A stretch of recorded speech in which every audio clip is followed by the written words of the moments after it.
মুখ্যমন্ত্ৰীক সুমতি দিয়ক, তেওঁক আকৌ হক জ্ঞান ঘূৰাই আনক। তেওঁ উঠিবাঢ়ি গৈছে ক্ষমতাৰ মানে হেৰিয়াত কি কয় ৰাগিত তেওঁ মাতাল হৈছে। গতিকে মই আশা কৰো অসমৰ মুখ্যমন্ত্ৰীজনৰ সুমতি উদয় হ'ব আৰু অসমৰ মুখ্যমন্ত্ৰীজনে অখিল গগৈক নহয়, পৃথিৱীৰ কোনো মানুহ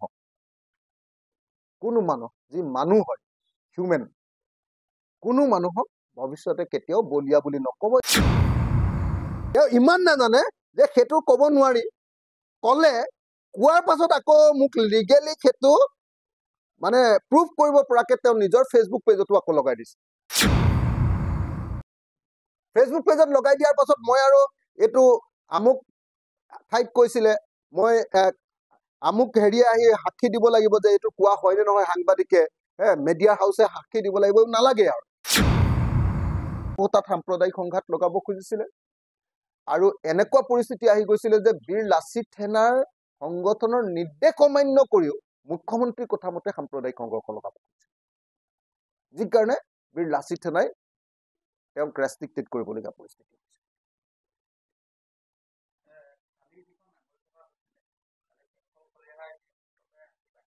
মানে মই একচুৱেলি সঁচাকে দুইজনৰ বক্তব্য দুটাই শুনা নাই দেই, এনেকৈ লাভ নাই। মই মানে বহুত টেনচনত আছিলো শিৱসাগৰত হেৰি লাগে বুলি, আৰু তাৰ কাৰণে যি মেকানিজিম গঢ়িব লাগে সেই মেকানিজিমত ব্যস্ত আছিলো যাতে সংঘাত হ'ব নোৱাৰে। বহুত টেনচনত আছিলো। কালি খবৰবিলাক পাইহে টেনচনটো দূৰ হৈছে। ইমান টেনচনত আছিলো, আপোনালোকক কি ক'ম, কিমান টেনচনত আছিলো আপোনালোকক কি ক'ম, আপোনালোকে নিজে ভাবি ল'ব। যদি এজন বিধায়কৰ সমষ্টিত যদি হিন্দু মুছলমান লগাই দিব পাৰে চৰকাৰে, তাৰপিছত আৰু বিধায়কজন থকা আৰু নথকাৰ মাজত কোনো পাৰ্থক্য নাই। মই ইমান টেনচনত আছিলো যে মোৰ মূৰে মাথা কাম নকৰাই হৈ গৈছিলে। মানে একদম এই সময়খিনিত মই একদম ঠাণ্ডাকে গোটেই কথাখিনি ভাবি চিন্তি এটাকে সিদ্ধান্ত কেনেকে কোন দিশত আগবাঢ়িব লাগিব এইটো ঠিক ঠাক কৰিছিল। সেইকাৰণে মই আপোনালোকক সদায় সেইকাৰণে এটা কথা কওঁ, ইমদাদ কি ক'লে, ইমদাদ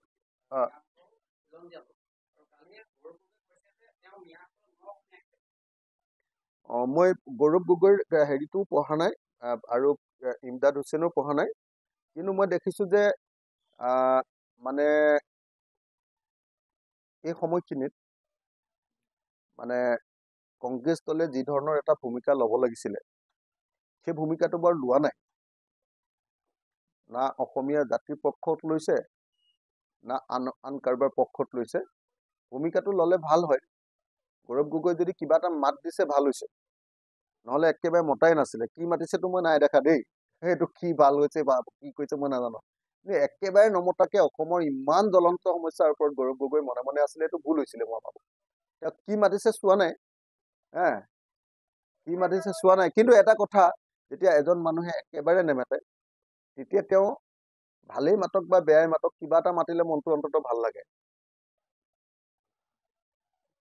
হয়, সকিয়নি দিয়ালৈকে আমাৰ কোনো আপত্তি নাই। মানে সকিয়নি দিয়ালৈকে আমাৰ কোনো আপত্তি নাই। সংবাদ মাধ্যমত সকিয়নি দিয়ক, তেওঁলোকে সংবাদ মেল পাতি সকিয়নি দিয়ক, চৰকাৰৰ ওচৰত সকিয়নি দিয়ক, ডিচিৰ ওচৰত সকিয়নি দিয়ক, এছপিৰ ওচৰত সকিয়নি দিয়ক, মোক বিধায়কৰ ওচৰত আহি সকিয়নি দিয়ক, সেইটোলৈকে আমাৰ কোনো আপত্তি নাই। বৰং সেই কথাটো পজিটিভ। যদি বিদেশী আছে গুচি যাওক, সেইটো পজিটিভ কথা। কিন্তু তেওঁলোকে আইন হাতত তুলি ল'ব নোৱাৰে। আইন হাতত তুলি ল'বলৈ গ'লে যুদ্ধ হ'ব, কাজিয়া হ'ব, মাৰপিট হ'ব, সংঘৰ্ষ হ'ব, সাম্প্ৰদায়িক সংঘাতলৈ বিয়পি পৰিব। গতিকে তেওঁলোকে যিটো কথা কৈছে, আপুনি যি সংগঠনবিলাকৰ নাম কৈছে, তেওঁলোকে যদি কৈছে যে ইয়াত যিবিলাক বিদেশী নাগৰিক আছে চব ঘূৰি যাওক, সন্দেহযুক্ত মানে বিদেশী হয় নে নহয় তাৰ ওপৰত সন্দেহ আছে। সন্দেহযুক্ত মানে বিদেশী বুলি কৈ দিয়া নাই, সন্দেহযুক্ত মানে দুইটাৰ মাজৰ বস্তু, বিদেশীও হ'ব পাৰে, স্বদেশীও হ'ব পাৰে। গতিকে সন্দেহৰ ভিত্তিত কোনো মানুহক আৰু লপাথপা দিয়াটো কেতিয়াও সম্ভৱপৰ নহয়। পৃথিৱীৰ কোনো আইনে দিয়া নাই এইটো। যদি প্ৰমাণিত হয় যে এজন বিদেশীয়ে তেতিয়াহ'লে আকৌ আমাক দেখুৱাই দিলে, মই ক'লো নহয়, এজন বিদেশীক যদি কোনোবাই দেখুৱাই দিব পাৰে যাৰ NRCত নাম নাই বা ভোটাৰ লিষ্টত নাম নাই, তেওঁক মই শিৱসাগৰত থাকিবলৈ দিম নেকি কওক আপোনালোকে? মই শিৱসাগৰত থাকিবলৈ দিম নেকি? SP DCক লগত লৈ মই নিজে তেওঁক গ্ৰেপ্তাৰ কৰি বাহিৰ কৰি থৈ আহিমগৈ। কিন্তু সন্দেহৰ ওপৰত, নামটো সন্দেহযুক্ত নাগৰিক, তাৰমানে মাজত হ'বও পাৰে বিদেশী, হ'বও পাৰে স্বদেশী, সেই মানুহক সন্দেহৰ ওপৰত ভিত্তি কৰিতো কোনো মানুহে মাৰপিট কৰিব নোৱাৰে ভাই। এইটোতো ভুল কথা। আপোনালোকে লজিকটো কি নুবুজি লওক, শব্দটো কি ব্যৱহাৰ কৰি আছে? বিদেশী বুলিতো কোৱা নাই, সন্দেহযুক্ত নাগৰিক। বিদেশী বুলি যদি প্ৰমাণ আছে তালিকাখন দি দিলেই হ'ল, আজিয়ে মই SP আৰু DCক লগত লৈ সীমান্ত পাৰ কৰি থৈ আহিম। এইজন বিদেশী, আমি কাগজটো চাম, চলো গাড়ীত উঠো, ট্ৰাকত উঠাম বা বাছত উঠাম, চলো। যেনেকৈ ট্ৰাম্পে আমাৰ ভাৰতীয় মানুহবিলাকক নৰেন্দ্ৰ মোদীৰ দিনত এনেকে বান্ধি, ভৰিত বান্ধি পঠিয়াই দিছে, আমি নাবান্ধো, কিন্তু একদম ট্ৰাকত ভৰাম, পুলিচ ল'ম, পাৰ কৰি থৈ গুচি আহিম, মই নিজে যাম লগত। কিন্তু সন্দেহযুক্ত বুলি কোৱাৰ পাছত তাৰ অৰ্থটো হ'ল যে তেওঁ বিদেশী হয় নে নহয় তেওঁলোকে নাজানে। নাজানে যেতিয়া পৰীক্ষা কৰিব লাগিব, আৰু পৰীক্ষাটো কোনে কৰিব? পৰীক্ষাটো কোনো পাব্লিকে কৰিব নোৱাৰে। নাগৰিকত্বৰ পৰীক্ষা ভাৰতৰ সংবিধানখন চাই ল'লে হ'ল, আইনখন চাই ল'লে হ'ল। নাগৰিকত্বৰ পৰীক্ষা কৰিব পাৰে চৰকাৰে, অথৰিটিয়ে, প্ৰশাসনে। আৰু নাগৰিকত্বৰ পৰীক্ষা কৰিবলৈ যাওঁতে অকল ধৰ্মৰ ভিত্তিত যদি, কাইলৈ প্ৰব্লেমটো আমাৰ ক'ত হৈছিলে? যেতিয়া তেওঁলোকে সন্দেহযুক্ত নাগৰিকক চাবলৈ গৈছিলে, তেতিয়া বহুত এনেকুৱা গৰীয়া মানুহ আৰু মৰিয়া মানুহক, এইফালে আহক, আপোনালোকৰ নাম চাওঁ, আপোনালোক ক'ৰ মানুহ হয়, এনেকে যেতিয়া কৈছে, যেতিয়া ইয়াত 100 বছৰ শিৱসাগৰত বসবাস কৰি থাকিব, 200 বছৰ বসবাস কৰি থাকিব, সেই মানুহটোক যদি কোনোবা ফুকলীয়া ল'ৰা এটাই গৈ দম দিয়া, আপোনাৰ কাৰ্ড চাওঁ, মানুহৰ খং উঠে না? আজি মোক যদি কোনোবা এজন মানুহে, ছাপোজ মোক যদি কোনোবাই তোৰ নাগৰিকত্ব চাওঁ বুলি কয়, মই তাক সুদাই এৰিম নেকি? আৰু নিজে ভাবক, কিন্তু তেনেকে গৰীয়া মানুহ এটা, আমাৰ শিৱসাগৰৰ গৰীয়া মানুহ এটাক চাই লওক না, তুলনি বিয়া পতা। শিৱসাগৰৰ গৰীয়া মানুহটো অকল এই আমাৰ এইডোখৰতে এজন মানুহ কিবা মানে ইছলাম লিখে, কি কয়, ৰহমান লিখে, তেওঁৰ যেতিয়া এইবাৰ লিগেচি ডাটা বেচিছিলে, তাৰ লিগেচি ডাটাটো গগৈ ওলাইছে লিগেচি ডাটাটো। আহোমৰ পৰা কনভাৰ্ট হৈছিলে, হিন্দুৰ পৰা মুছলিমলৈ কনভাৰ্ট হৈছিলে। এতিয়া সেই মানুহজনক যদি কোনোবা ফুকলীয়া ল'ৰা দুটা মানে ফটককে ধৰি দিয়ে বুকুত, ফটককে যদি বোলে আপোনাৰ হেৰি চাওঁ, আইডেণ্টিটি কাৰ্ড চাওঁ, মানুহটোতো খং উঠিব ন? সেইকাৰণে আমি কৈছো যে আপোনালোকে সেই কামটোত হাত নিদিব, অকল সেই কামটোত হাত নিদিব, যে আপোনালোকে নিজে আইডেণ্টিটি কাৰ্ডখন চাবলৈ যাব নালাগে, আপোনালোকে নিজে ঘৰটো ভাঙি দিবলৈ যাব নালাগে, আপোনালোকে খালি আমাক দেখুৱাই দিয়ক, চৰকাৰক দেখুৱাই দিয়ক, মেমৰেণ্ডাম এখন দি কৈ দিয়ক না, এইগিঘৰ বিদেশী, এওঁলোকক বহিষ্কাৰ কৰিব লাগে। আমি নাগৰিকত্ব চাম, বিদেশী যদি হয় বহিষ্কাৰ। আৰু যদি কয় যে এইগিঘৰ মানুহে চৰকাৰী মাটি, সন্দেহযুক্ত মানুহ, আমাৰ শিৱসাগৰ জিলাৰ নহয়, সন্দেহযুক্ত, কিন্তু লগতে হিন্দু আৰু মুছলমান দুইটা দিলে আমি ভাল পাম। অকল মুছলমান কৰি আছে, কথাটো বেয়া হৈছে। হিন্দু আৰু মুছলমান যদি দেখুৱাই দিয়ে যে এইগিঘৰ মানুহে এইকেইটা ঠাইত চৰকাৰী ভূমি বেদখল কৰি আছে, আৰু এই মানুহকেইজন সন্দেহযুক্ত, এওঁলোক খিলঞ্জীয়া মানুহ নহয় বুলি আমি অনুমান কৰিছো, আমি লগে লগে তেওঁলোকৰ সেই লিষ্টখন লৈ চামগে, চাই যদি সঁচাকে দেখো এওঁলোক আমাৰ জিলাৰ নহয়, এওঁলোকে আমাৰ ইয়াত মাটি পাব নোৱাৰে, তেওঁ নিজৰ জিলাত মাটি পাব পাৰে, তেওঁক নিজৰ জিলালৈ ঘূৰাই পঠিয়াম। আৰু যদি বিদেশী বোলে ওলায়, তেতিয়াহ'লেতো বান্ধি মেলি একদম বাহিৰত পঠিয়াই দিম। কথাটো আপোনালোকে, মই এইকাৰণে ডিটেইলছত কৈ দিছো, যাতে প্ৰত্যেকজন মানুহে বুজি পায় কথাটো। এইটো ভয়ংকৰ ঘটনা। আমাৰ শিৱসাগৰৰ গৰীয়া মানুহবিলাক, মৰিয়া মানুহবিলাক ইমান পুৰণি যে সেই মানুহবিলাকক যদি কোনোবাই গৈ আইডেণ্টিটি কাৰ্ড চাবলৈ যায়তো আৰু সেই মানুহবিলাক চেণ্টিমেণ্টেল হোৱাটো কনফাৰ্ম, ৰজাদিনীয়া মানুহ এইবিলাক, সেইকাৰণে চেণ্টিমেণ্টেল হৈ যায়। আপোনালোকক মই সেইকাৰণে, বেলেগ একো কথা নাই, ৰজাদিনীয়া গৰীয়া মানুহ এজনক যাক উপাধি তামুলী দিছে, যাক উপাধি বৰা দিছে, যাক উপাধি শইকীয়া দিছে, আপোনালোকে সকলোৱে জানে যে আমাৰ পাইক পথাত বৰা কোন, শইকীয়া কোন, হাজৰিকা দিছে কোন আপোনালোকে জানে? মানে আমাৰ আহোম চিষ্টেমৰ ভিতৰত পৰা মানুহ সেইখিনি। তেতিয়াহ'লে সেইটো ব্ৰিটিছৰ আগৰ মানুহ হয়নে নহয় চাওক আপোনালোকে। হাজৰিকা নাম যে দিছে, বৰা যে নাম দিছে, শইকীয়া যে নাম দিছে, তামুলী যে নাম দিছে, এইবিলাক আমাৰ আহোম চিষ্টেমৰ ভিতৰত, পাইক প্ৰথাৰ ভিতৰত পৰা চিষ্টেম এইটো। সেই মানুহজনক যদি কোনোবা ফুকলীয়া ল'ৰা দুটা মানে তাৰ সন্দেহযুক্ত বুলি কয়, এইটোতো সংঘাতটো অনিবাৰ্য। আৰু সেইকাৰণে বেলেগ একো কথা নাই, বেলেগ একো কথা নাই দেই। সঁচি যদি সন্দেহযুক্ত বুলি কোৱা মানুহেও যদি চৰকাৰী ভূমি বেদখল কৰি আছে আমাৰ শিৱসাগৰত, আৰু যদি তেওঁ শিৱসাগৰীয়া নহয়, তেতিয়াহ'লে আমি তেওঁক আমাৰ সেই মাটিৰ পৰা আঁতৰাই দিম। ক্লিয়াৰ কাট কথা। আৰু যদি আপোনালোকে কোনোবাই দেখুৱাব পাৰে যে এইজন বিদেশী, মই নিজে লগত লৈ, নিজে বাছ লৈ প্ৰশাসনৰ পৰা SP আৰু DC গাড়ীত উঠাই মই নিজে গৈ বাহিৰত থৈ আহিম। কথাটো আপোনালোকে বুজি লওক। মোৰ কোনো এনেকুৱা ধৰণৰ মুছলমান প্ৰীতি নাই, এনেকুৱা ধৰণৰ কোনো মিয়া প্ৰীতি নাই যিটো কাৰণত মানে মই তেওঁলোকক ছাপোৰ্ট কৰিব লাগে। কিন্তু সংবিধান মতে দেশ চলিব লাগে। হিমন্ত বিশ্ব শৰ্মাক 2026ত জিকাবৰ কাৰণে আমি অসমখন থান বান কৰিব নোৱাৰো। শৃংখল চলিয়াই সেইটো কৰিছিলে, চিতু বৰুৱাই সেইটো কৰিব খুজিছে। কি কৰিব খুজিছে?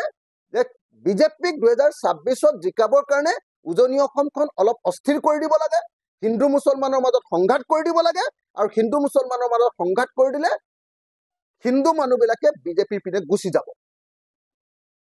এইটো কৰিবৰ কাৰণে চেষ্টা কৰিছে, আৰু সেইটোকে আমি বাধা দিছো। তাৰ বাহিৰে বেলেগ একো নহয়।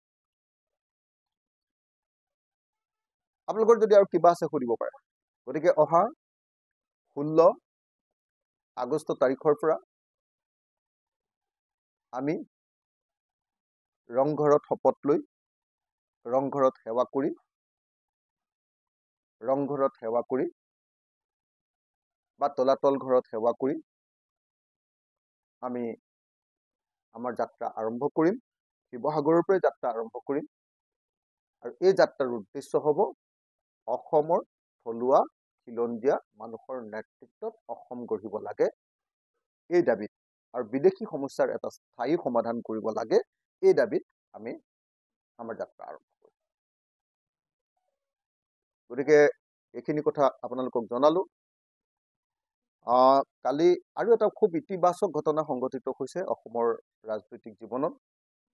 সেইটো হ'ল শৃংখল চলিহা বীৰ লাচিত থানাৰ প্ৰশাসনিক সচিব শৃংখল চলিহা ডাঙৰীয়াক কালি তেওঁলোকৰ বীৰ লাচিত থানাই এমাহৰ কাৰণে অব্যাহতি দিছে, এমাহৰ কাৰণে তেওঁক জিৰণি দিছে।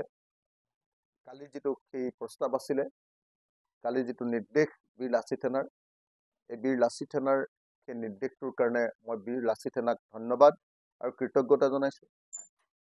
আপোনালোক সকলোৱে জানে যে মই বীৰ লাচিত থানালৈ এখন চিঠি দিছিলোঁ। তেখেতসকলৰ মুখ্য সচিব ৰন্টু পানী ফুকনলৈ মই এখন চিঠি দিছিলোঁ, আৰু চিঠিত মই শৃংখল চলিহাই কেনেদৰে শিৱসাগৰত সাম্প্ৰদায়িক সংঘাত লগাব খুজিছে আৰু সমগ্ৰ অসমত তেওঁ কেনেকৈ মুখ্যমন্ত্ৰীৰ হৈ কাম কৰিছে, বিজেপি RSSৰ হৈ কাম কৰিছে, সেই কথাটো মই আঙুলিয়াই দিছিলোঁ। কিন্তু কালি যেতিয়া নাগৰিক সভাই পোনপটীয়াকৈ শৃংখল চলিহাৰ নাম যিহেতু কালি পোনপটীয়াকৈ নাগৰিক সভাই ল'লে যে তেওঁ শিৱসাগৰত সাম্প্ৰদায়িক সংঘাত লগাবলৈ চেষ্টা কৰিছে। গতিকে যেতিয়া কেন্দ্ৰীয় কমিটিৰ এজন মানুহক তাৰ স্থানীয় নাগৰিকসকলে প্ৰস্তাৱ লৈ আমাৰ সমাজৰ বেয়া কাম কৰিছে বুলি কৈ দিব, তেওঁক বহিষ্কাৰ কৰিবই লাগিব, কোনো ৰাস্তা নাথাকে। কালি ৰাইজৰ দলৰ যদি কেন্দ্ৰীয় কমিটিৰ এজন বিষয়ববীয়া কিবা বেয়া কামৰ কাৰণে কালি শিৱসাগৰত যদি প্ৰস্তাৱ লয় যে নাই এওঁ সাম্প্ৰদায়িক সংঘৰ্ষ লগাবলৈ লৈছে, তেতিয়াহ'লে তেওঁক আমি দলে বহিষ্কাৰ কৰিবই লাগিব। গতিকে কালি নাগৰিক সভাৰ এটা ডাঙৰ ফলাফল হ'ল যে কালি শৃংখল চলিহাক নাগৰিক সভাই নাকি লগালে। আৰু সেই নাকি লগোৱাৰ কাৰণে মই বীৰ লাচিত থানাক ধন্যবাদ জ্ঞাপন কৰিছোঁ। কিন্তু তাৰ অৰ্থ নিশ্চয় এইটো নহয় যে আমি খিলঞ্জীয়া মানুহৰ অধিকাৰ নিবিচাৰিম। তাৰ অৰ্থ নিশ্চয় এইটো নহয় যে খিলঞ্জীয়া মানুহৰ নেতৃত্বৰ কথা আমি নকম। আমি হাজাৰবাৰ খিলঞ্জীয়া মানুহৰ নেতৃত্বৰ কথা কম, খিলঞ্জীয়া মানুহৰ অধিকাৰৰ কথা কম। কিন্তু খিলঞ্জীয়া মানুহৰ অধিকাৰৰ কথা কওঁতে ধৰ্মৰ ভিত্তিত খিলঞ্জীয়া মানুহৰ মাজত আকৌ সাম্প্ৰদায়িক সংঘাত লগাবলৈ আমি চাব নালাগে। ডিফাৰেন্স এইখিনিয়ে, পাৰ্থক্য এইখিনিয়ে যে খিলঞ্জীয়া মুছলমান গৰীয়াসকলৰ লগত বা মৰিয়াসকলৰ লগত আমি খিলঞ্জীয়া অসমীয়া মানুহবিলাকে যদি যুদ্ধ কৰিবলৈ যাওঁ সেইটোতো আৰু কেতিয়াও হ'ব নোৱাৰে। একেটা সময়তে আকৌ খিলঞ্জীয়া গৰীয়া মানুহে কোনোবা সন্দেহযুক্ত নাগৰিকক আকৌ ৰক্ষণাবেক্ষণ দিব, এইটোও হ'ব নোৱাৰে। আৰু সেইকাৰণে কালি সঠিকভাৱে কালি নাগৰিক সভাই আপোনাৰ ইউনিছ তামুলীৰ নামো লৈছে। এতিয়া আচলতে এইটো বাধ্য হৈ আছিলে, বীৰ লাচিত সেনাৰ কালি আচলতে বাধ্য আছিলে যে নাগৰিক সভাই শিৱসাগৰৰ নাগৰিকসকলে শৃংখল চলিখাই সাম্প্ৰদায়িক সংঘাত লগাব খুজিছে বুলি যেতিয়া প্ৰস্তাৱ লৈছে, তাৰ পাছত আৰু শৃংখল চলিহা কেতিয়াও মই ভাবো যে পাৰ্টিত ৰাখিব নোৱাৰে। আৰু নাগৰিকসকলে শৃংখল চলিহাই সাম্প্ৰদায়িক সংঘাত লগাব লৈছিলে বুলি কোৱাৰ পাছত আৰু তেওঁৰ দলে, তেওঁৰ সংগঠনে শৃংখল চলিহাক আচলতে সাময়িক বিৰতি দিয়াৰ পাছত মই ভাবো যে শৃংখল চলিহাই আৰু সেই সংগঠন কৰাৰ কোনো পৰিৱেশ নাথাকে। মই ভাবো যে শৃংখল চলিহাৰ যদি আত্মসন্মান আছে, তেওঁ বীৰ লাচিত সেনা নিজে নিজে এৰি দিব লাগে, যদি আত্মসন্মান আছে আৰু। কিন্তু আজিকালি প্ৰব্লেম কি, সংগঠনবিলাক অকল, বহুত সংগঠন দেই, চব নহয়, আৰু কিছুমান সংগঠনৰ নেতা অকল সংগঠনৰ টকাৰে চলি থাকে। মানে সংগঠনটোৱে তেওঁলোকৰ একমাত্ৰ বিজনেছ, লাইভলিহুড, জীৱন যাত্ৰা। গতিকে তেওঁলোকক মানে বহুত নিন্দা কৰিলেও, বহুত ঠেলিয়াই গতিয়াই আঁতৰাই দিলেও তেওঁলোকে মানে সেই সংগঠন এৰিব নোৱাৰে, নহলে পৰিয়াল চলাবলৈ দিগদাৰ হয়। সেইকাৰণে যদি আত্মসন্মান আছে, আচলতে শৃংখল চলিহাই চিৰকালৰ কাৰণে বীৰ লাচিত সেনা এৰি দিব লাগে। কাৰণ শিৱসাগৰৰ মানুহে তেওঁ সাম্প্ৰদায়িক সংঘাত লগাবলৈ লৈছে বুলি তেওঁৰ নামটো লিখি দিছে, আৰু তেওঁৰ নিজৰ সংগঠনে তেওঁ যে বেয়া কাম কৰিছে তাৰ কাৰণে তেওঁ সাময়িকভাৱে বিৰতি দিছে, সাময়িকভাৱে তেওঁ এক্সপেল কৰিছে, সাময়িকভাৱে তেওঁ মুখ বন্ধ কৰি দিছে, সাময়িকভাৱে তেওঁক বিশ্ৰাম দিছে। গতিকে তাৰ পাছত কোনো সন্মান থকা মানুহে আচলতে আৰু সেই সংগঠন কৰিব নোৱাৰে। আনহাতে চিতু বৰুৱাৰ ক্ষেত্ৰত মানে চিতু বৰুৱাৰ ক্ষেত্ৰতো কোনেও এক্সপেল কৰিব নোৱাৰে, তেওঁৱে একমাত্ৰ মানুহ, তেওঁৰ নিজৰ সংগঠনত সভাপতি সম্পাদকো চাগে তেওঁৱে। গতিকে আৰু তেওঁকতো কোনেও এক্সপেল কৰিব নোৱাৰে। তেওঁ নিজে নিজে যদি নিজৰ বিবেচনাটো ঠিক কৰি নলয়, তেতিয়াহ'লেতো উপায় নাই। আৰু ইউনিছ তামুলী কোনো দলৰ মানুহ নহয়, কোনো সংগঠনৰ মানুহ নহয়, তেওঁ এজন ইণ্ডিভিজুৱেল। গতিকে মই আশা কৰিম যে ইউনিছ তামুলীয়ে তেওঁৰ মুখখন চিৰকালৰ কাৰণে এনেকুৱা ধৰণৰ কথা কোৱা বন্ধ কৰিব, যিটো কথাই কালি শিৱসাগৰৰ মানুহক দুখ দিছে। আৰু আশা কৰিম শিৱসাগৰৰ যি আমাৰ মানে আপোনাৰ সম্প্ৰীতি, সহবাস, ধৰ্মীয় সহিষ্ণুতা, শিৱসাগৰে অসমৰ জাতীয়তাবাদক সদায় পথ দেখুৱাই আছে। সেই পথৰ পৰা শিৱসাগৰ যে বিচলিত নহয়, কালি নাগৰিক সভাই প্ৰমাণ কৰিলে। আৰু তাৰ পাছত শিৱসাগৰত যাতে আকৌ কোনেও সাম্প্ৰদায়িক সংঘাত লগাব নোখোজে। কিন্তু মই যিসকল শ্ৰদ্ধেয় সংবাদকৰ্মীসকল, আপোনালোক সকলোলৈকে নমস্কাৰ জনাই, আপোনালোক সকলোলৈকে শ্ৰদ্ধা জনাই, শিৱসাগৰ আৰু অসমৰ সাম্প্ৰতিক যি অত্যন্ত স্পৰ্শকাতৰ পৰিস্থিতি, সেই সম্পৰ্কে কিছু কথা ক'বৰ কাৰণে আপোনালোকক আজি আমাৰ বাসভৱনলৈ আমন্ত্ৰণ কৰি অনা হৈছে। কালি শিৱসাগৰত যিখন নাগৰিক সভা অনুষ্ঠিত হৈ গ'ল, সেইখন এখন ঐতিহাসিক নাগৰিক সভা হৈ গ'ল। আৰু কালিৰ ঐতিহাসিক নাগৰিক সভাৰ পাছত অন্ততঃ আমি শিৱসাগৰবাসীয়ে এতিয়া গৌৰৱৰে বুকু ডাঠ কৰি ক'ব পাৰোঁ যে শিৱসাগৰ ঐতিহাসিক শিৱসাগৰ হৈ আছিলে, সম্প্ৰীতিৰ শিৱসাগৰ হৈ আছিলে, হৈ আছে আৰু সদায় হৈ থাকিব। ইয়াত কিছু সংখ্যক মানুহে সংঘাত লগাবৰ কাৰণে,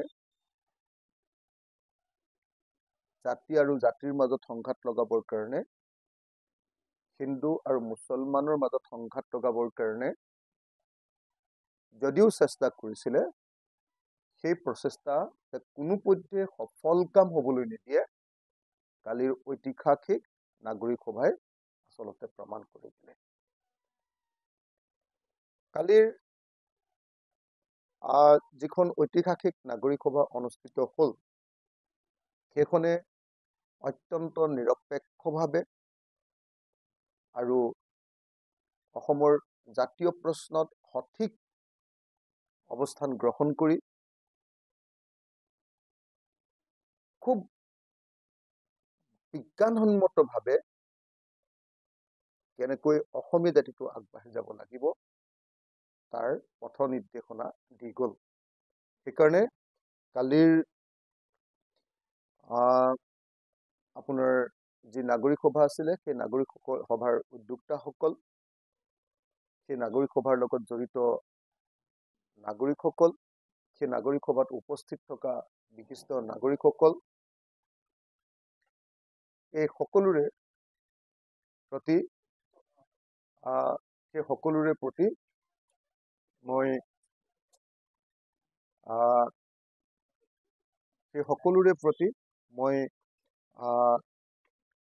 ধন্যবাদ আৰু কৃতজ্ঞতা জনাইছো।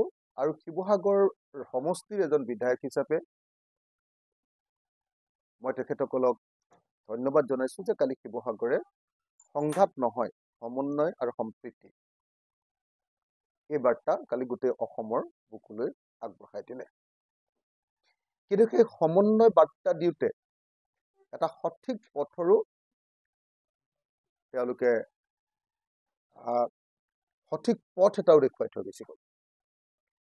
প্ৰথম কথা, শিৱসাগৰত যে সাম্প্ৰদায়িক সংঘৰ্ষ হ'বলৈ নিদিয়ে, সাম্প্ৰদায়িক সংঘাত যে পথ নহয়, সেই কথাটো খুব স্পষ্টকে নাম ধৰি, দুইটা পক্ষৰ নাম ধৰি যি ধৰণে কৈ দিলে, সেইটো অত্যন্ত গুৰুত্বপূৰ্ণ। ভাল খবৰ এইটোৱে যে কালিৰ নাগৰিক সভাই যেনেকৈ শৃংখল চলিহা বা চিতু বৰুৱাৰ নাম লৈছে, ঠিক একেটা সময়তে ইউনিছ তামুলীৰ নাম লৈছে আৰু স্পষ্টকে কৈছে যে অসমীয়া মানুহৰ যি শংকা যে বিদেশীয়ে অসমখন দখল কৰি পেলাব নেকি, এইটো হ'ল প্ৰত্যেকজন অসমীয়া মানুহৰ শংকা। আৰু সেই শংকা মোৰ অখিল গগৈৰো শংকা, সেই শংকা বিধায়ক অখিল গগৈৰো শংকা, সেই শংকা ৰাইজৰ দলৰ সভাপতি অখিল গগৈৰো শংকা যে বাংলাদেশীয়ে, বিদেশীয়ে অসমৰ ৰাজনৈতিক অধিকাৰ কাঢ়ি নিব লাগে, মাটিৰ অধিকাৰ কাঢ়ি নিব লাগে। বিদেশী নাগৰিকৰ সংখ্যা গৰিষ্ঠতাই আমাৰ জাতীয় অস্তিত্ব বিপন্ন কৰিব নেকি, কালি সেই মূল শংকাক শিৱসাগৰ নাগৰিক সভাই সঁচাকে ডিল কৰিবলৈ সক্ষম হৈছে। সেইটোক নাগৰিক সভাই সেই বিষয়টো আলোচনা কৰিবলৈ সক্ষম হৈছে আৰু আলোচনা কৰি এটা পথ নিৰ্দেশনা দিছে। এক নম্বৰ কথা কৈছে যে উজনি অসমত যদি কোনো সন্দেহযুক্ত নাগৰিকে চৰকাৰী ভূমি বেদখল কৰিছে, সেইটো সহ্য নকৰিব বুলি কালি নাগৰিক সভাই কৈছে, যিটো সমৰ্থনযোগ্য, খুব সমৰ্থনযোগ্য। কালি আমি দেখিবলৈ পাইছিলো যে চৰকাৰী ভূমিত কোনো সন্দেহযুক্ত নাগৰিকে নিজৰ গাঁও পাতিব শিৱসাগৰত, এইটো আমি কেতিয়াও কোনেও সমৰ্থন নকৰোঁ। সেই সন্দেহযুক্ত নাগৰিক মুছলমানেই হওক বা সেই সন্দেহযুক্ত নাগৰিক হিন্দুৱে হওক, শিৱসাগৰত, আমাৰ ঐতিহাসিক শিৱসাগৰত দূৰৰ পৰা আহে, অন্য কোনোবা জিলাৰ পৰা আহে, সেয়া আপোনাৰ নামনি অসমেই হওক, সেয়া বৰাক উপত্যকাই হওক, সেয়া বাংলাদেশৰ পৰা ডাইৰেক্ট আহিয়ে হওক, এনেকৈ আমাৰ চৰকাৰী ভূমি দখল কৰিব, এইটো আমি কেতিয়াও নামানো। গতিকে বিধায়ক হিচাপে মই স্পষ্টকৈ এটা কথা কৈ দিছো যে শিৱসাগৰত চৰকাৰী ভূমিত যদি কোনোবা সন্দেহযুক্ত নাগৰিকে বেদখল কৰিছে, তাক কেতিয়াও সহ্য কৰা নহ'ব, তাক মানি লোৱা নহ'ব, আৰু প্ৰশাসনক তেনেকুৱা বেদখল উচ্ছেদ কৰিবৰ কাৰণে নিৰ্দেশ দিয়া হ'ব। এই কথাটো মই স্পষ্টভাৱে আপোনালোকক জনাই ল'ব খুজিছো। একচুৱেলি হিমন্ত বিশ্ব শৰ্মাৰ বাইকটো মোক কালি আমাৰ ৰিচাৰ্চ টিমে দিছে, আৰু দেখিছো যে মুখ্যমন্ত্ৰীজনে পোনপটীয়াকৈ মোক পাগল বুলি কৈছে। পাগল বুলি কৈছে। এই পাগল বুলি তেওঁ 2022 চনতো তেওঁ অসম বিধানসভাত কৈছিলে। অসম বিধানসভাত যদি কয় তেতিয়াহ'লে তেওঁৰ ওপৰত কেছ দিব নোৱাৰি, কিন্তু বাহিৰত যদি এজন মানুহক কাৰোবাক পাগল বুলি কয়, তেতিয়াহ'লে দ্য মেণ্টেল হেল্থ যিখন এক্ট আছে, সেই এক্টৰ অনুসৰি 2017 চনৰ বোধহয় এক্টখন, 2017 চনৰ মেণ্টেল হেল্থ এক্ট যিখন আছে, সেই এক্ট অনুসৰি সেইটো মানে জামিন অযোগ্য ধাৰাত তেওঁ গ্ৰেপ্তাৰ হ'ব লাগে। জামিন অযোগ্য ধাৰাত তেওঁ গ্ৰেপ্তাৰ হ'বলগীয়া কথা এটা কৈছে। অসমৰ মুখ্যমন্ত্ৰীজনে মানে এজন বিধায়কক কোৱাটো বাদেই, পৃথিৱীৰ কোনো এজন মানুহে কোনো এজন মানুহক পাগল বুলি ক'ব নোৱাৰে। আপোনালোকে চাগে জানে এইটো কথা। কিন্তু আমাৰ অসমৰ মুখ্যমন্ত্ৰীজনৰ ষ্টেণ্ডাৰ্ডটোৱে এনেকুৱা ধৰণৰ বিলো, ইমান নিম্ন খাপৰ মানুহ এজনক আমি অসমৰ মুখ্যমন্ত্ৰী পাতিলো যে তেওঁৰ মুখত অনবৰতে বিষে ওলাই থাকে, বিষ ওলাই থাকে। গতিকে ইমান মানে এজন আনচিভিলাইজ, মানে মই শব্দকেইটা ইংৰাজীত এইকাৰণে ক'বলগীয়া হৈছে, নহ'লে অসমীয়াত শব্দকেইটা তাতকে টান, মানে ক'লে মানে বেয়াই লাগিব, মানে এজন মুখ্যমন্ত্ৰী কেতিয়াও কোৱা শব্দই নহয়, কিন্তু কথাটো সেইটোৱে। তেওঁ মানে ইমান আনচিভিলাইজ মানুহ এজন যে তেওঁ এই কথাটো নাজানে তেওঁ নিজে হেল্থ মিনিষ্টাৰ আছিলে, তেওঁ নিজে হোম মিনিষ্টাৰ, তেওঁ নিজে মুখ্যমন্ত্ৰী হ'ল, অসমৰ ৰাজনীতিত 25 বছৰ থাকিলে। তেওঁ এই মিনিমাম কথাটো নাজানে যে কোনো মানুহে পৃথিৱীৰ কোনো মানুহক পাগল বুলি ক'বই নোৱাৰে। যদি কয় তেতিয়াহ'লে তেওঁ লগে লগে গ্ৰেপ্তাৰ হয়। মই এতিয়া মুখ্যমন্ত্ৰীৰ বিৰুদ্ধে ডেফিনেটলি এটা কেছ দি দিব পাৰোঁ, সেইটো জামিন অযোগ্য ধাৰা, কিন্তু মানুহজনৰ স্তৰটো, চিন্তাৰ স্তৰটো, যাক ইংৰাজীত কালচাৰ বুলি কয়, তেওঁৰ সংস্কৃতিটোৱে এনেকুৱা দুষ্কৃতি যে তেওঁ সেই গোচৰটো দিলেও তেওঁ সেই কথাটো বুজি নাপাব। তেওঁ বুজিয়ে নাপায়, মানে মানুহ এজনক গোচৰ কেলে দিয়া যায়, অকল শাস্তি নহয় নহয়, সংশোধন হ'বৰ কাৰণে। কিন্তু অসমৰ মুখ্যমন্ত্ৰীয়ে বিধানসভাত এইটো কথা কৈছিলে, বিধানসভাত যিকোনো কথা কৈ দিলেও সেইটোৰ ওপৰত কেছ নহয়। আপোনালোকে জানে চাগে, এইটো আমাৰ বিধায়কবিলাকৰ বিশেষাধিকাৰ। তেওঁ বিধানসভাত কৈ দিছিলে, তেতিয়াই মোক কেছ দিবলৈ কৈছিলে, মই তেতিয়া কেছ দিব নোৱাৰো, কাৰণ তেওঁ বিধানসভাত কৈছিলে মোক এইটো শব্দ। এতিয়া তেওঁ বিধানসভাৰ বাহিৰত কৈছে, মই ইচ্ছা কৰিলে তেওঁক কেছ দিব পাৰো, আৰু তেওঁ আটাইতকৈ মূৰ্খামিটো এটাই কৰিছে যে তেওঁ নিজৰ ফেচবুক পেজতো সেইটো লগাই দিছে। ইমান নাজানে, মানে কি কম, তেওঁ ইমান নাজানে যে সেইটো ক'ব নোৱাৰি, ক'লে কোৱাৰ পাছত আকৌ মোক লিগেলি সেইটো মানে প্ৰুভ কৰিব পৰাকে তেওঁ নিজৰ ফেচবুক পেজতো আকৌ লগাই দিছে। ফেচবুক পেজত লগাই দিয়াৰ পাছত মই আৰু এইটো আমুক ঠাইত কৈছিলে, মই আমুক হেৰিয়ে আহি সাক্ষী দিব লাগিব যে এইটো কোৱা হয়নে নহয়, সাংবাদিকে মিডিয়া হাউচে সাক্ষী দিব লাগিব, নালাগে আৰু তেওঁ নিজৰ ফেচবুকত দি দিলে। গতিকে এটা কেছ দিলে ডেফিনেটলি তেওঁৰ ওপৰত জামিন অযোগ্য ধাৰাত গোচৰ ৰুজু হ'ব, কিন্তু মুখ্যমন্ত্ৰী এজনৰ ওপৰত গোচৰ ৰুজু হ'লেও তেওঁ নিজকে গ্ৰেপ্তাৰ কৰিব জানো? গতিকে মই ভাবো যে মুখ্যমন্ত্ৰীক মাত্ৰ মই এটাই কথা কওঁ, মানে মুখ্যমন্ত্ৰী ডাঙৰীয়া হাতযোৰ কৰি এটা অনুৰোধ জনাইছো আপোনাৰ, হিমন্ত বিশ্ব শৰ্মা ডাঙৰীয়া, আপোনাৰ নিজৰ সন্মান নাই বুলি আমি জানো, অসমৰ মানুহে জানো, কিন্তু আপুনি মুখ্যমন্ত্ৰীৰ আসনখনৰ সন্মানটো প্লিজ ৰক্ষা কৰক।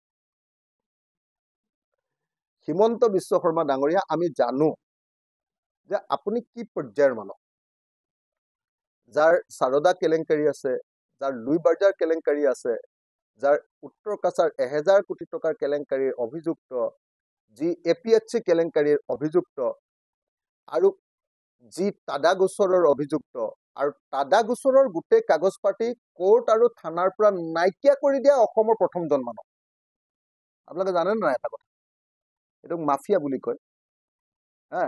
যি মানুহে মানে দেশৰ আইন কানুনৰ গোটেই ব্যৱস্থাটোক একেবাৰে নাইকিয়া কৰি দিয়ে, সেই মানুহজনক মাফিয়া বুলি কয়। অসমত মাফিয়া ৰাজনীতিৰ আৰম্ভকৰ্তা হিমন্ত বিশ্ব শৰ্মা।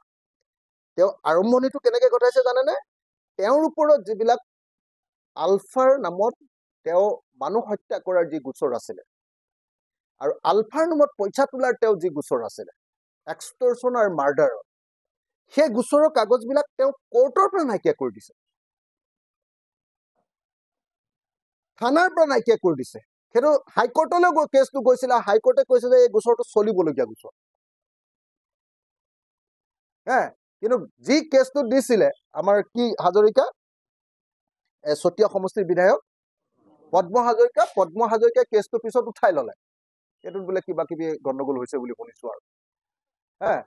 গতিকে মই আপোনালোকক এটা কথাই কলো, অসমৰ মুখ্যমন্ত্ৰীজনৰ সুমতি উদয় হওক। হাতযোৰ কৰি কথাটো কলে চাগে ভাল হ'ব।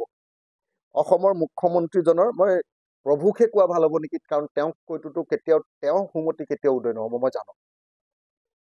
যি মানুহে গোটেই জীৱনটো 2 নম্বৰী কৰিছে, তেওঁতো সুমতি উদয় নহয়।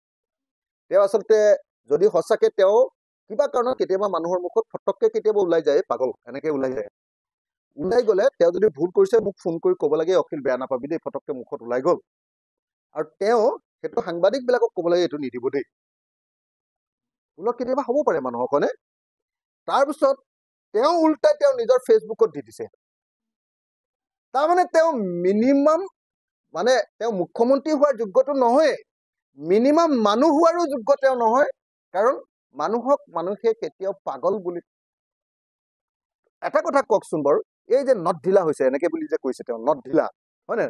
এইটো বাৰু একেবাৰে ষ্ট্ৰীটত কাজিয়া কৰা ষ্ট্ৰীট লেংগুৱেজ হয় নে নহয় কওকচোন? এজন মুখ্যমন্ত্ৰীৰ ভিতৰৰ এজন সংস্কৃত ভাষা হয় নেকি, যাক সংস্কৃত মানে কালচাৰ বুলি কৈছো দেই, সংস্কৃত ভাষা হয় নেকি আপোনালোকে কওকচোন? যিজন মানুহৰ কোনো কৃষ্টি নাই, যিজন মানুহৰ কোনো সংস্কৃতি নাই, যিজন মানুহ আনচিভিলাইজ, তেওঁ কি কম মই কওক যে আপুনি এই কথাটো ক'ব নোৱাৰে? তেওঁৰ ওপৰত কেছ দিলেও তেওঁ সংশোধন নহয়। গতিকে এতিয়া আৰু ভগৱানৰ ওপৰতে ভৰসা যে অসমৰ মুখ্যমন্ত্ৰীক সুমতি দিয়ক, তেওঁক আকৌ হক জ্ঞান ঘূৰাই আনক। তেওঁ উঠি বাঢ়ি গৈছে ক্ষমতাৰ মানে হেৰিয়াত, কি কয় ক্ষমতাৰ ৰাগিত তেওঁ মাতাল হৈছে। গতিকে মই আশা কৰো অসমৰ মুখ্যমন্ত্ৰীজনৰ সুমতি উদয় হ'ব, আৰু অসমৰ মুখ্যমন্ত্ৰীজনে অখিল গগৈক নহয়, পৃথিৱীৰ কোনো মানুহ যি মানুহ হয়, হিউমেন, কোনো মানুহক ভৱিষ্যতে কেতিয়াও বলিয়া বুলি নকব। এইটো কব নোৱাৰি, এইটো কথা মই সোঁৱৰাই দিয়াটো মানে তেখেতৰ কাৰণে কিমান লজ্জাৰ বিষয়। তেখেত মুখ্যমন্ত্ৰী হিচাপে আচলতে পদত্যাগেই কৰিব লাগে। ইমান সাধাৰণ কথাটো, বেচিক কথাটো শাসক এজনে নাজানে। দ্বিতীয় বস্তুটো হ'ল, কালি নাগৰিক সভাই খুব সুন্দৰকে এটা বস্তু কৈছে যে সঁচাকে অসমীয়া মানুহৰ অস্তিত্বলৈ সংকট আহিছে, আৰু অসমীয়া মানুহৰ অস্তিত্বৰ সংকট যদি নাইকিয়া কৰিব লাগে,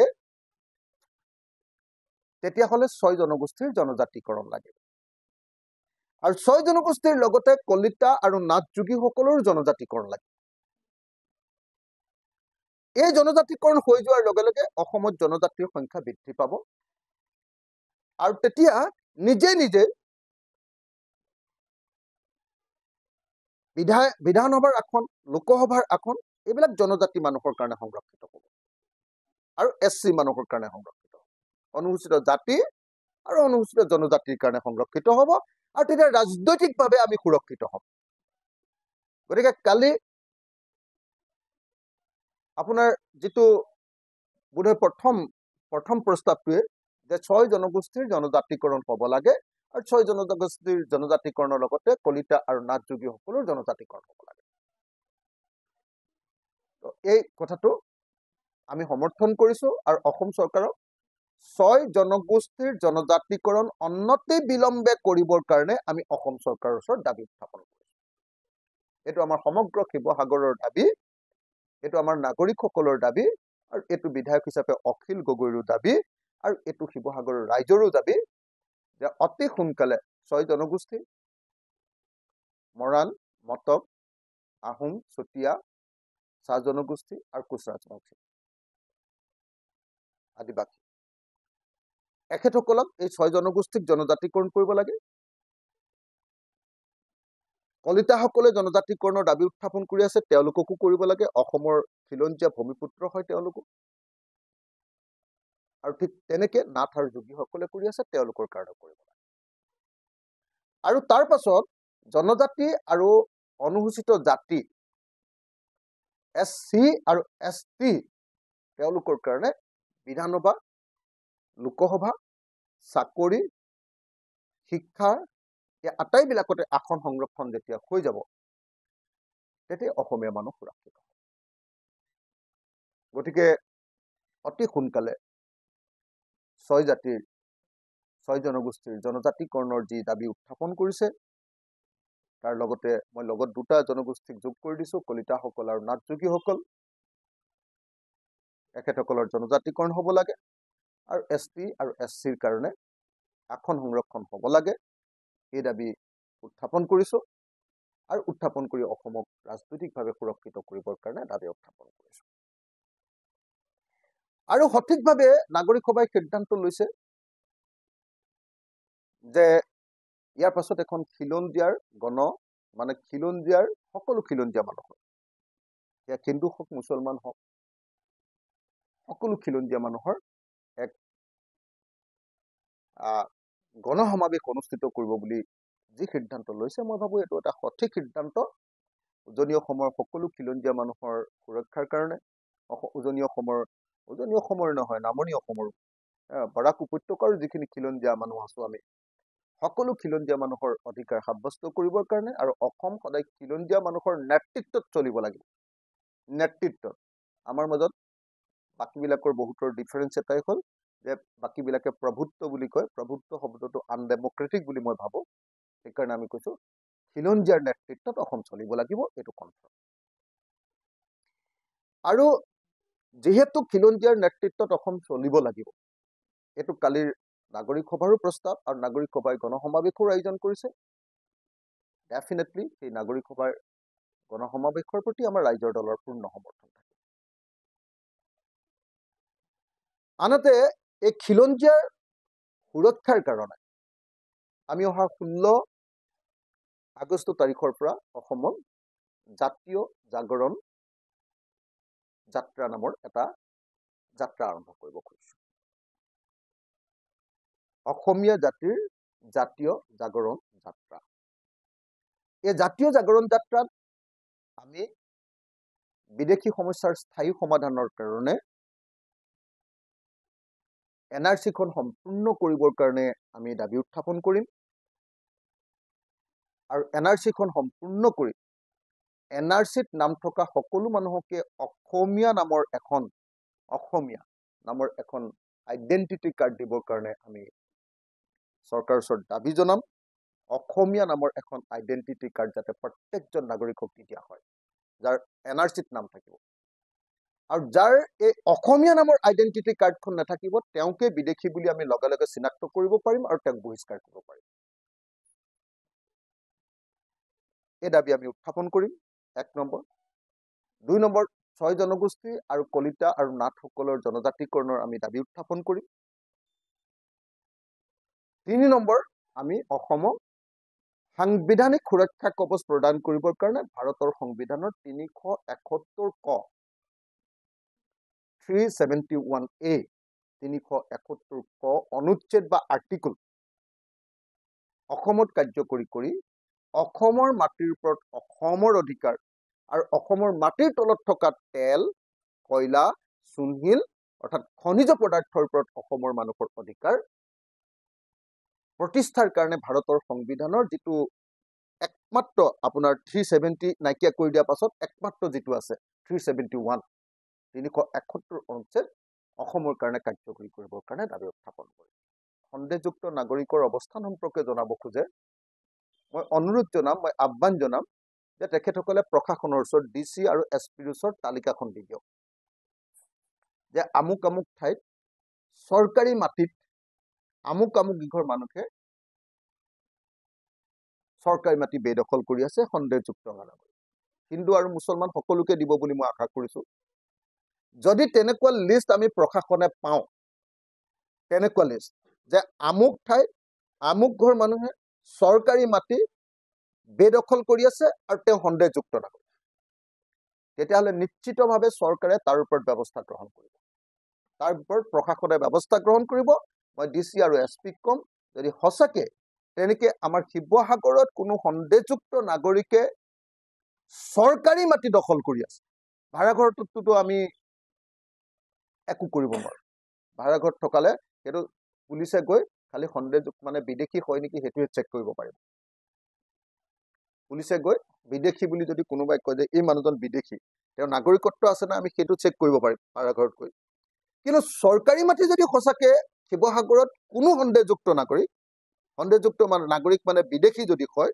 বা অন্য জিলাৰ পৰা আহি যদি চৰকাৰী মাটি বেদখল কৰিছে মোৰ শিৱসাগৰ জিলাৰ মানুহকে মই এতিয়ালৈকে মাটি দিব পৰা নাই আপোনাৰ এসসি মানুহ এতিয়ালৈকে সিএমক কলো এতিয়ালৈকে পীযুষ হাজৰিকাৰ সন্মুখত কোৱা হ'ল এতিয়ালৈকে দুজন ডিসিক মই একদম জোৰকে কৈ আছো সঁচা কথা ক'বলৈ গ'লে মই দুজন ডিসিক একদম মানে ধমকি লগাইও এতিয়ালৈকে মই এসসি মানুহ আমাৰ হেৰিয়াৰ কি কয় এখন গাঁও এতিয়ালৈকে মাটি দিব পৰা নাই আমাৰ এই বানপানী হোৱা ভাটিবন গাঁও মানুহখিনি এতিয়ালৈকে দিব পৰা নাই কাৰণ বাহিৰৰ মানুহে আমাৰ চৰকাৰী মাটি দখল কৰিব এইটোতো কেতিয়াও হ'ব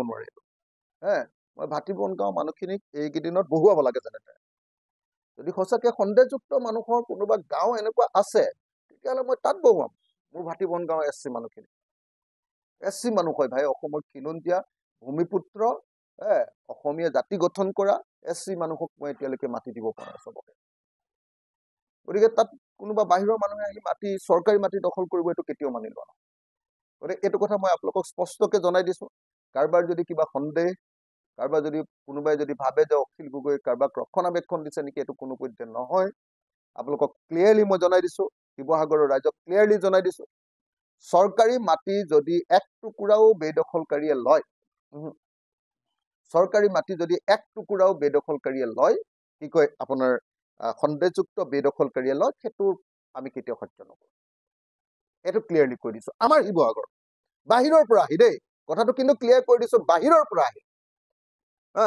বোলে নহয় বৰাকৰ পৰা আহিছে বোলে নামনি অসমৰ পৰা আহিছে আৰে ভাই আমাৰ নিজৰ জিলাৰ মানুহকে এতিয়ালৈকে মাটি দিব পৰা নাই কেনেকে দিম গতিকে এইকেইটা কথা আপোনালোকৰ সন্মুখত কলো আৰু এইকেইটা কথাকে আজি আমি আপোনালোকৰ সন্মুখত উত্থাপন কৰিলো এতিয়া আপোনালোকৰ যি প্ৰশ্ন আছে মই সকলোবিলাক প্ৰশ্নৰ উত্তৰ দিবলৈ চেষ্টা কৰিম এটা এটাকে যি প্ৰশ্ন আছে সকলো প্ৰশ্ন উত্তৰ দিবলৈ চেষ্টা কৰিম কিন্তু আমাৰ সকলোৰে কাৰণে কালিৰ দিনটো আছিলে স্বস্তিৰ নিশ্বাস কাৰণ সাম্প্ৰদায়িক সংঘৰ্ষ লগাব খুজিছিলে